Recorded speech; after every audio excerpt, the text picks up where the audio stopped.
तो ये तो बताइए ना, आईटी सेक्टर में कितनी नौकरियां जाने का खतरा लग रहा है आपको?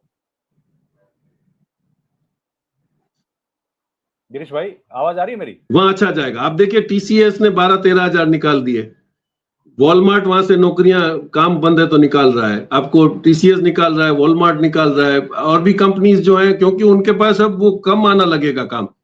तो लेकिन आप यही मैं बता, एक उसको और ऐड कर देते हैं कि भाई आपका इंडियन जो ब्रेन है, आपका सुंदर पिचाई चला रहा है, आपका फेसबुक कोई चला रहा है, आपका माइक्रोसॉफ्ट इंडियन चला रहा है, तो ये सब ब्रेन्स को इंडिया में रख के आपने इनकलकेट क्यों नहीं करा? हमने ना इतने सालों में अपना फेसबुक बना पाए, ना हम हमारा ईमेल बना पाए, तो आपने करा क्या? उसी के कंपैरिजन में आप चाइना को देख लो, उसने एक बाइडू इन्वेंट किया, बाइडू का सैटेलाइट उसका खुद का है, अपना जीपीएस खुद का है, तो उसने अपना इंडिपेंडेंस जो पूरा कर लिया। ये हमको करने की जरूरत है, क्योंकि आईटी सेक्टर में हम चाइना से बहुत पहले सीनियर थे, लेकिन हम लोगों ने अपॉर्चुनिटी का एडवांटेज नहीं लिया। उसका ये भुगतान हम करेंगे कि वहां से नौकरियां जाएंगी, लेकिन वो जाने का सामने जो दिख रहा है, उसका आपने इंडिया में अभी तक कोई इंफ्रास्ट्रक्चर खड़ा नहीं किया कि वो लोग आके यहाँ पे क्या काम करें, क्योंकि आपके पास आरएनडी के लिए कोई पैसा खर्च करने के लिए तैयार नहीं, क्योंकि आपका टैक्सेशन सिस्टम ही गलत है। जी, ये प्रधानमंत्री का एक बयान आया है अभी, जब हम लोगों ने वीडियो शुरू किया तो बयान आया है कि भारत के किसान को मैं नुकसान नहीं होने दूंगा। For us the interest of our farmer is our top priority. हमारे किसानों का इंटरेस्ट टॉप प्रायोरिटी है। India will never compromise on the interest of farmers, fisherman and dairy farmers. I know we will have to pay heavy price for it. I am ready, India is ready for it. मेरे को निजी नुकसान होगा लेकिन मैं तैयार हूं, तो सेक्रीफाइस करने के लिए तैयार है सर। निजी नुकसान जो 3-4 लोगों का होगा, आपके शहर में जो आपने जुगारियों को बिठा के रखा है, जो रोज खेल रहे हैं 700-800 रुपए का, उनको नुकसान होगा। और किसको नुकसान होगा? पब्लिक का कोई नुकसान नहीं होगा। तो वही तो हम बताया कि आज अगर 10-11 साल में आपने एग्रीकल्चर को इतना कंसोलिडेट कर दिया होता, तो आज दुनिया आपके कदमों में आके पड़ी रहती। तो आपने तो फार्मर्स को खत्म करने की कोशिश करी। वो क्यों करी वो आप अच्छे से जानते हो, आप ही के वहां से वो अलग जगह था। आपने साइलोज बना दिए बगैर पूछे, फिर आपने 3 कानून लगा दिए।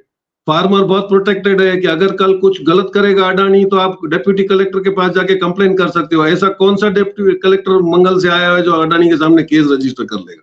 तो आप जो ये तो अच्छा था, farmers were intelligent to know कि ये हमारे शायद पांव काटने का तरीका, और वो अड़े रहे और उनका फायदा हुआ। ये सारा बिजनेस में आपको अगर ये इकट्ठा होना है, तो स्मॉल इंडस्ट्रीज जो आपने खत्म कर दी, उसको आपको बढ़ाना पड़ेगा। आपने आईआईटीज खत्म कर दी, आपके इंजीनियर्स कहां से निकलेंगे? आपने पीएलआई में जो स्टार्टअप इंडिया की बात करी, उसमें स्टार्टअप इंडिया में आपने क्या बनाया? आपने जंगली रमी बनाई, आपने लूडो बनाया, ये बनाया आपने, ताकि सारे बच्चे जो है उसमें लगे रहे, वो नौकरियों की चिंता न करें। तो हम लोगों ने पूरा एक गलत रास्ता पकड़ लिया था, जो अब मोदी जी को समझ में आ रहा है कि एग्रीकल्चर के बगैर आपका भला नहीं है, क्योंकि आज भी आपकी 52% इकोनॉमी एग्रीकल्चर चलाता है। 45% नौकरियां जो है वो आपका एग्रीकल्चर दे रहा है। आज आप देखिए अफ्रीका में हम लोग गए थे, तो वहां पे agriculture land is not saleable, और गवर्नमेंट की खाली लैंड जो है, मैं अगर वहां फैक्ट्री डालने जाता हूं तो they will give me land on lease. ये मैं कई प्लेटफॉर्म पे कर चुका हूं कि हमको करना था कि एग्रीकल्चर लैंड में सेल को कैंसिल कर दो। किसान को अगर चाहिए तो 10 एकड़ में से 2 एकड़ वो किसी फैक्ट्री को लीज पे दे सकता है, ताकि उसकी इनकम चलेगी। कल एग्रीकल्चर में डूबेगा तो अपने भाड़े से बच सकता है। ये आप नहीं कर रहे हो। तो अगर आप सीरियस हो तो आप फार्मरों को उठा लो। 5 साल के बाद फिर दुनिया आपके कदमों में आके झुकेगी कि हमको सामान दे दो, क्योंकि we are always surplus in food. जी, तो ये जो पूरा अभी जो घटनाक्रम इकोनॉमी का चल रहा है, आपने सही बात बताई कि एक तो शायद भारत की पॉलिसीज खराब रही, ऊपर से ये ट्रंप आ गया, ऊपर से ट्रंप आ गए हमारे माय फ्रेंड ट्रंप। तो अब कैसे निकलेंगे सर इससे दुविधा से? भारत के लोगों को नौकरियां मिले, महंगाई कम हो, ये समय कैसे आएगा? क्या करें अब? नहीं, अब तो टाटा बाय बाय करके आप आ ही गए हो। एससीओ की मीटिंग है अगले महीने, फिर आप प्रेसिडेंट हो ब्रिक्स के अगले साल में। अब कोशिश ये चल रही है कि ट्रंप, अभी मोदी जी वहां जाएंगे जिनपिंग को, अब वो बोल देंगे, अब ये पार्ट ऑफ गेम था कि क्या था, बोलेंगे कि अब क्योंकि यू हैव नो चॉइस, अब between the devil and the CO. आप अमेरिका की पोजीशन देख रहे हो कि आप ये देखिए कि वहां से यूरोपियन यूनियन ने भी अभी उसका एतबार छोड़ दिया है, और आप देखिए जर्मन सर यार, चाइना ने अपना दबदबा दिखा दिया है। तो हुआ क्या है, आपके जनरल मोटर्स के, रोल्स रॉयस के वो जो मालिक हैं, वो जीपिंग से जाके पर्सनली मिल के आए। उन्होंने बोला भाई हमको तो आप दे दो चिप्स, हमारा तो काम चलने दो। तो जीपिंग ने बहुत ही एक स्मार्ट स्टेटमेंट करा कि भाई ये कंपनियां, उसके पास माल होगा तो आपको देंगी, इसमें गवर्नमेंट की कोई दखल नहीं है, and that the game is over. अब अमेरिका को चाहिए कि उसके इंडस्ट्रियलिस्ट को या तो रोके, वो कर नहीं पाएगा क्योंकि वो बहुत बड़ी इंडस्ट्रीज हैं, तो वो उन्होंने अपना काम करवा लिया। अब वो बोलता है कि कॉम्प्रोमाइज तो नहीं होगा, आपको जो चाहिए वो हम लोग निगोशिएट करेंगे। और यही हो रहा है कि अभी 25 तारीख को आपकी अमेरिकन टीम भी आ रही है, आपने 50% डाल दिया, तो अब आपकी टीम आके यहाँ पे क्या निगोशिएट करेगी? लेकिन हम लोग खुल के बोल नहीं पा रहे, हम लोग खुल के दबदबा, आपने एक ही बार बोल दिया होता कि भाई आप गलत हो, आपको, आपने वॉर में भी उसने घसेड़ दिया और फिर आपने कॉम्प्रोमाइज भी करा दिया, और वो अपना नोबेल प्राइज लेने के चक्कर में इधर उधर दौड़े जा रहा है। और अभी भी हम उसकी अमेरिका की भक्ति नहीं छोड़ रहे। क्यों? क्योंकि आपका बहुत ज्यादा रेमिटेंस वहां से आ रहा है, लेकिन जब वहां पे धंधा ही नहीं होगा, मेरे कई नेबर्स हैं जिनके वहां पे मोटल्स हैं, 50% में उन्होंने बेचने के लिए ऑफर दिए, कोई लेने वाला नहीं है। ये पोजीशन है अमेरिकन की आज इकोनॉमी की।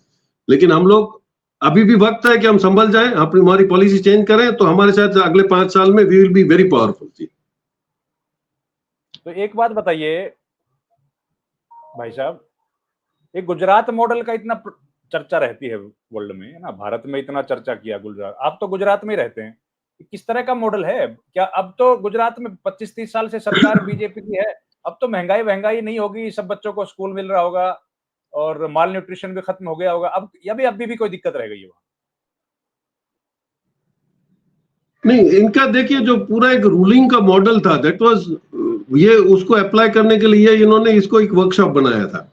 इन्होंने ऑपोजिशन को खत्म करना है। मैं आपको एक रेफरेंस दे दूं, जिसने नहीं पढ़ा हो, उसमें 2000 में डॉक्टर सुब्रमण्यम स्वामी ने एक लेख लिखा था, आरएसएस द गेम प्लान, आप उसको पढ़िए।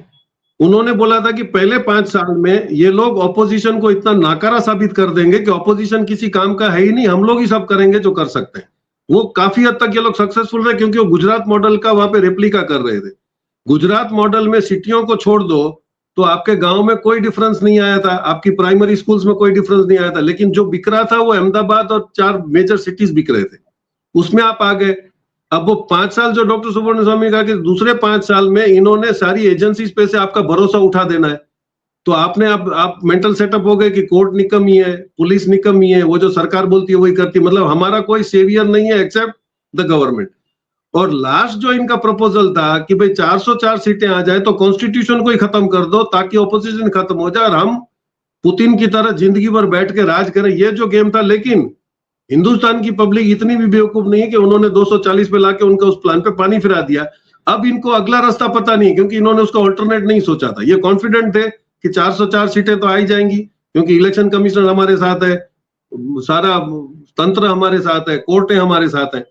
तो अभी जो कॉम्प्लिकेशन हुआ है उसमें दे हैव नो चॉइस कि आप सिर्फ लोकल पॉलिटिक्स में नहीं, इंटरनेशनल पॉलिटिक्स में आप फेल हो गए हो, ये दुनिया ने साबित करके दिखा दिया है। अब आपको देखना है कि भाई आप हिंदुस्तान की इज्जत बचाने में बाकायदा आपको इंटरेस्ट है या आप अपने दोस्तों को ही बचाना चाहते हो। This will prove within next 6 months. जी, ये तो बड़ी अच्छी बात आप कह रहे हैं, पर एक मैं गुजरात वाली बात में फिर से जानना चाह रहा हूं, तो गुजरात में और अगर दूसरे स्टेट्स पे आप तो घूमते रहते हैं, कितना अंतर देखते हैं सर कि वाकई में गुजरात वाकई में बहुत डेवलप कर गया है या पहले से ही डेवलप था, या रूरल गुजरात जो इलाका है वहां पर तो किसानों की हालत मेरे को लगता नहीं बहुत अच्छी है, मैं कई बार गया हूं तो मुझे तो लगा नहीं। आपका क्या विचार है? नहीं सर, आपने बोलना की शक्ति ले ली है। आज कोई भी आदमी आपके सामने बोल नहीं पाता, इसलिए आप बोलते हो सच्चा माना जाता है। फार्मर्स बहुत परेशान है, उसका रीजन है, लेकिन इन लोगों ने बहुत एक अच्छा किया था कि जितने भी ऑर्गेनाइजेशंस थे एग्रीकल्चर के और इसके फार्म्स में, उसमें इन्होंने अपने अपने यूनियन खड़े करके उनको काउंटर करवा दिया। यही हालत पोर्ट में थी। पोर्ट में जो ओरिजिनल यूनियन थे उनको इन्होंने एचएम का यूनियन बना के उनको दबा दिया, पैसा दे के खरीद लिया, फिर धमकियां देते थे। तो आज हम देख रहे हैं कि जब एमपी और एमएलए डर जाते हैं तो ये यूनियन के वर्करों का कोई क्लास ही नहीं है। रेलवे और टेलीफोन जो सबसे बड़ा माना जाता था यूनियन, उसका आवाज कहाँ है आज? तो गुजरात में यही हो रहा था कि जो बोलता था उसको अंदर कर देते थे। और गुजरात में बहुत बड़ी दिक्कत क्या थी कि सब लड़के को उम्मीद थी कि मैं किसी दिन अमेरिका या कनाडा चला जाऊंगा। तो जैसे ही कोई लड़का पकड़ा जाता था तो इनके ऊपर एंटी नेशनल लग जाते थे सेक्शन। वो लगने से आप समझ लो कि जिंदगी में आप कभी फॉरेन नहीं जा पाओगे। तो माँ बाप लोगों को रोकते थे एजिटेशन से, भाई मत जाओ, पकड़े जाओगे तो तुम्हारा फ्यूचर खत्म हो जाएगा। तो ये करके इन्होंने साइकोलॉजिकल वॉर भी एक खेली जिसमें बच्चे निकले नहीं। एक पटेल समुदाय ने कोशिश करी थी, उसमें फायरिंग हुई, बच्चे मर गए।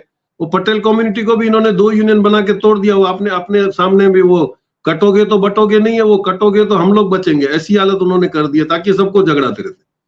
और इन्होंने एक बहुत अच्छा प्लान किया था कि इन्होंने अर्बनाइजेशन शुरू कर दिया।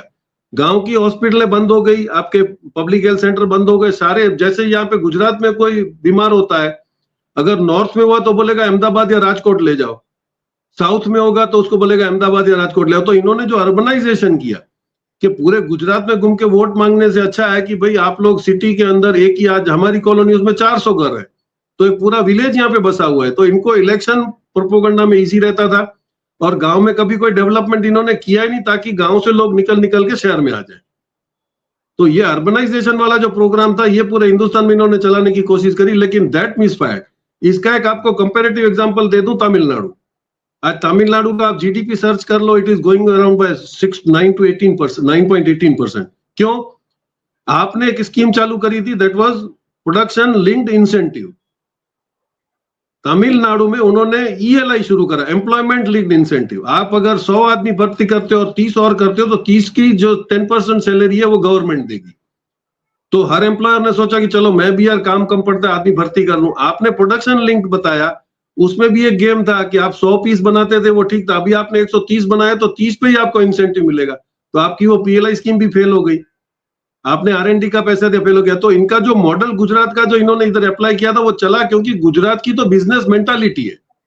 यहाँ पे गवर्नमेंट की पॉलिसी के हम वेट नहीं करेंगे, हम लोग वो आदमी धंधा कैसे करना है, उसको सी शोर्स है, उनको एक्सपोर्ट इंपोर्ट का धंधा करना है। तो बिजनेस मेंटालिटी गुजरात की डेवलप हुई, जिसपे आप लोग एनकेस कर रहे थे कि देखो गुजरात कितना फ्लरिश हो गया।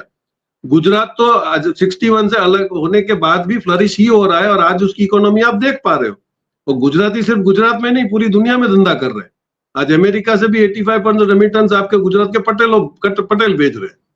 तो वो मेंटालिटी को आपने एनकेस कर दिया कि गुजरात फ्लरिश हो गया। लेकिन लिटरली अगर आप गांव में जाओ तो आपको समझ में आएगा, स्कूलें बंद हैं, टीचरें आए दिन गांधीनगर में एजिटेशन करती हैं, लेकिन क्योंकि मीडिया दबा हुआ है तो मीडिया बता नहीं पा रहा है।